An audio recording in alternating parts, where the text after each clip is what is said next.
Hi, Andy.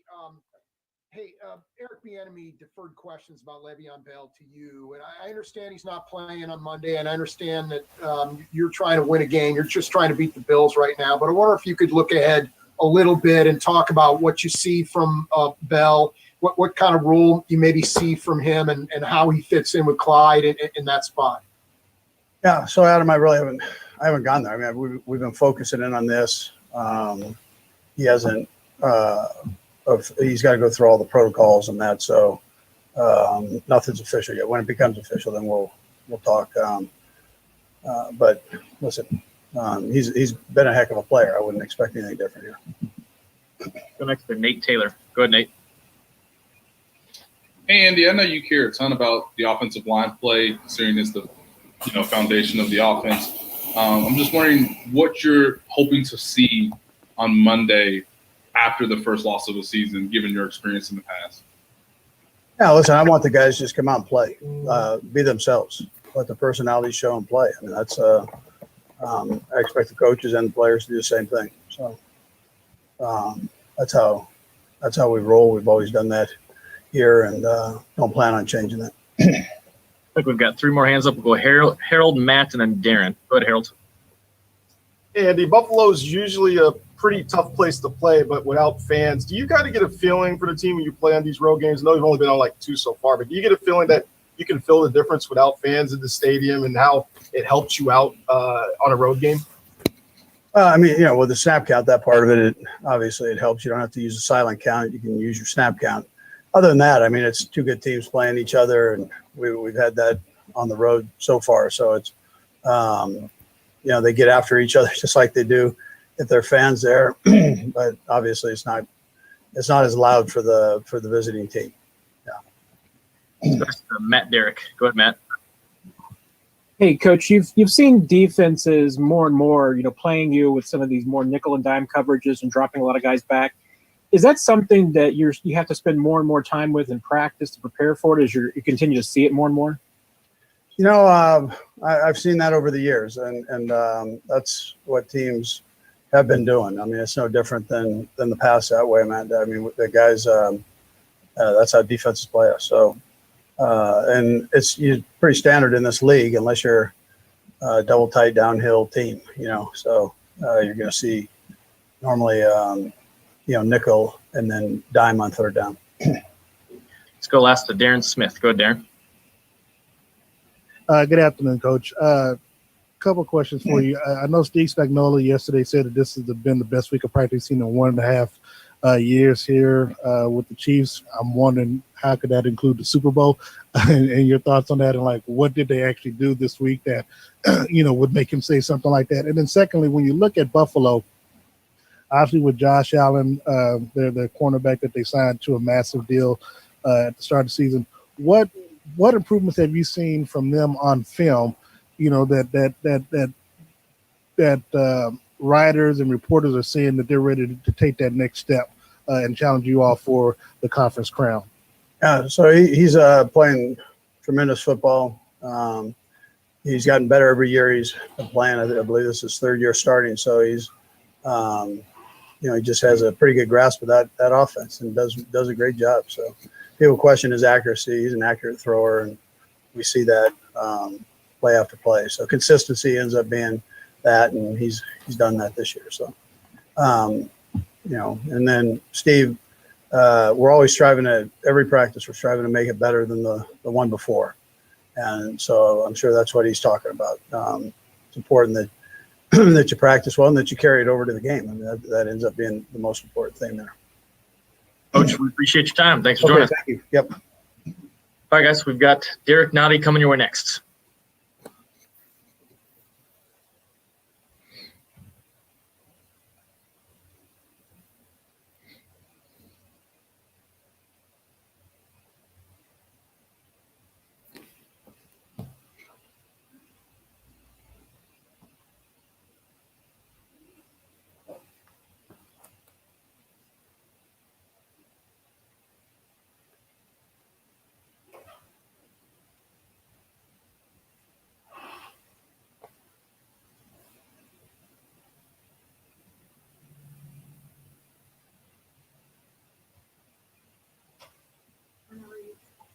All right, guys.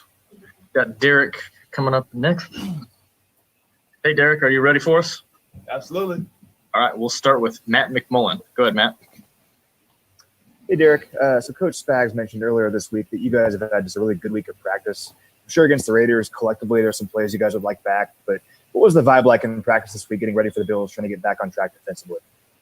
One of the main things, especially for our defensive line, just really just locking in, just being focused on just attacks, man, just little things, just a lot of technique work, just emphasis on having more emphasis on the little details.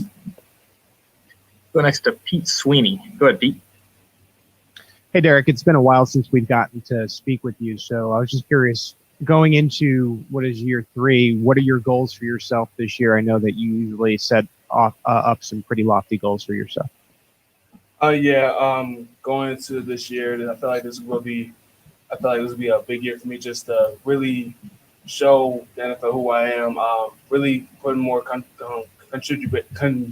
I can't talk right now. Just really trying to help out the D-line as well, because how I see it, we got 2 primetime guys from Frank and Chris who are tremendous athletes, and me trying to do my part as the big man in the middle, trying to lock everything down, just make sure we're just a sound unit. Go next to Matt Derrick. Go ahead, Matt. Hey, Derek. You're one of the more reliable guys in the community when it comes to doing a lot of events with the team and just also on your own, both here in KC and back home. I'm just curious, over the last few months with COVID and everything restricting things, how's that been for you? I mean, how have you still found ways to do what I know you like to do out there? I mean, yeah, it's a little bit challenging now because it's hard for us right now, just being in person, trying to help out in the community. You gotta be kind of proactive, trying to create different type of ways of trying to help out. A lot of things like, for instance, leading up, I'm doing a little thing involving Halloween because this year Halloween is practically canceled. So I'm trying to this little event in back home for the Boys and Girls Club, and as well as here in KC, of just having like the little kids getting bags of candy, so they have the whole Halloween experience in a safe environment. That way, they don't have to be around in the elements. Go next to Matt McMullen. Go ahead, Matt. To follow up on some of your community stuff, Derek, you helped pay for over 100 dogs to get adopted from the KC Pet Project last year. You've been doing that this season as well. Can you tell us a bit about that?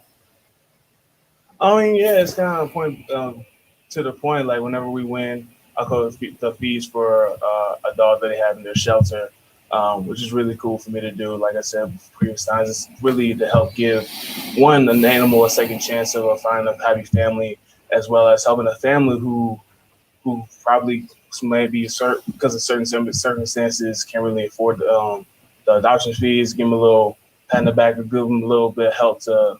As long as I give my animal to love and support them. So a lot of times, it's not even about just what type of dog actually needs something. It's just a lot of times people just need a friend, someone that they can depend on when they're just down, to keep their morale up, to make them feel better. And it kind of goes hand in hand with the animals as well as the people. Go next to Nate Taylor. Go ahead, Nate. Eric, this might sound a bit odd, but given the way the team has really been a continuation of last year's group, when you guys have suffered losses before, you've usually responded with victories. I'm just wondering, from your perspective, what it was like this time around with this mostly same group, as to how you guys react together after a loss. I mean, the league, you're bound to lose a couple of games here and there. Nobody's going to be perfect in this league. One of the things that I really applaud the guys in our corner, guys in our team, if we may get a loss, but we always learn how to review from our past mistakes and correct them and keep pushing forward. Because in this league, you gotta have a short mental about everything. If it happens, okay, it's over, next play. But you gotta have that type of mentality and just create that type of atmosphere where something bad has happened, learn from it and just keep going. We'll go last to Karen Kornacki. Go ahead, Karen. Hey, Derek, how are you? I'm doing fine. How are you, man? I wish I can give you a hug, man. You know how things are right now. I know. Air hug, okay? That's right. Hey, it coming off a loss, does it help when you see your general manager add a guy like a Le'Veon Bell, just better the team, make a move to do something to get you guys even better than you already are overall? I realize that's offense, but you're coming off a loss. And does it just give the whole locker room a lift to see that, you know, they're constantly trying to do what they can to help you guys be better? Oh, yes. That just means the whole team is dialed in, from the offense to the front office to the defense. It makes you feel better when you know they're adding more pieces to keep the train rolling. That means that we're all in this together, point blank. We appreciate the time today. Thanks for joining us. No problem. You have a good day. You too. We've got Tommy Townsend coming up next.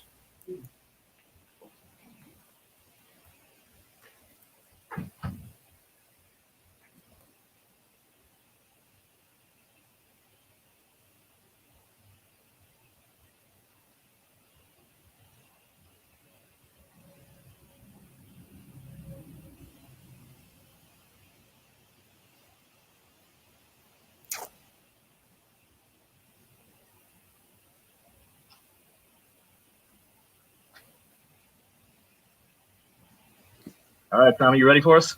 Yeah, sure. We'll start first with Pete Sweeney. Go ahead, Pete. Hey, Tommy, I know it's probably tough to answer this just in like a minute's time, but I was wondering what you've been able to do so far in your short time under Dave Tope, some of the things that he's taught you to make you a better player and professional. One of the biggest things I've noticed so far is really making practice harder than the games, as far as like different looks that we get on the punt team, and just also the type of pressure that coach tries to put on me. And so far I think it's working pretty well. So I mean, I'm just trying to keep my nose down, take it day by day, and at the end of the day, I'm just trying to do my job. So go next to Matt McMullen. Go ahead, Matt. Hey, Tommy. So you've been really impressive from day one. I mean, it's tough for a rookie coming in, but you've been really good. What are you most proud of so far through your short career here, and what's something you want to work on here going forward? Honestly, I haven't really been thinking much about, what good I've been doing on the field. I'm always looking for something to improve on. Especially with punting and kicking, I mean, it's really hard to be absolutely perfect in everything you do.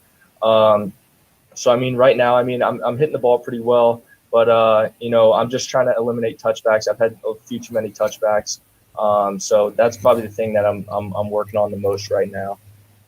Go next to Adam Teicher. Go ahead, Adam. Hey, Tommy, I did want to ask you about killing the ball inside the 20. Coach Tobe had mentioned the other day that's one of the things you working on, and I wanted to ask you how you feel that's going. And that seems to be a thing for younger punters, as it takes a while to get used to that. Why is that so difficult to master, do you think? It's just, especially with trying to land punts inside the 20, it's a big feel thing. And you just have to have a bunch of different trajectories with different types of kicks depending on the field position. You want to hang the ball up, and you want to give your gunners and the rest of the punt team, enough time to get down there and either force a fair catch, or if the returner decides to not catch the ball, then to down the ball before it bounces in the end zone, since you never know where the ball is going to bounce. Unfortunately, I wish that was something that we as punters were able to control, but it doesn't always go that way. So yeah, a big thing with punts inside the 20 is just making sure you're getting the hang time there, so your gunners can get downfield and cover. Next to Nate Taylor. Go ahead, Nate. Hey, Tommy, I do want to take you back to week 2, if that's okay. First NFL game on the road. How big of a moment was it for you in overtime, considering what Harrison had to do, obviously what James had to do as a long snapper, and what you were able to accomplish in those 3 kicks? Obviously, the last one counted. How big of a moment or was that for you in your career as it is right now? Yeah, I mean, it's always a big moment when you're going out to make big-time kicks. But, we practice long kicks all the time in practice. It's not like, long kicks are something that's not familiar to us at all. And that's something that Harrison prides himself on, is, being clutch and being able to make big kicks. And, that's what, we prepared ourselves mentally both on and off the field for stuff like that. So, when we were going out on the field, it's just something that we just had to execute. Next to Pete Sweeney. Go ahead, Pete. My other thing was when the Chiefs decided to bring you in and move on from Dustin, Harrison really challenged himself to become the leader of the unit. And I was just wondering, in your eyes, how he's done so far in that regard. Yeah, no, he's been great. He's been a great leader. He's been a great mentor.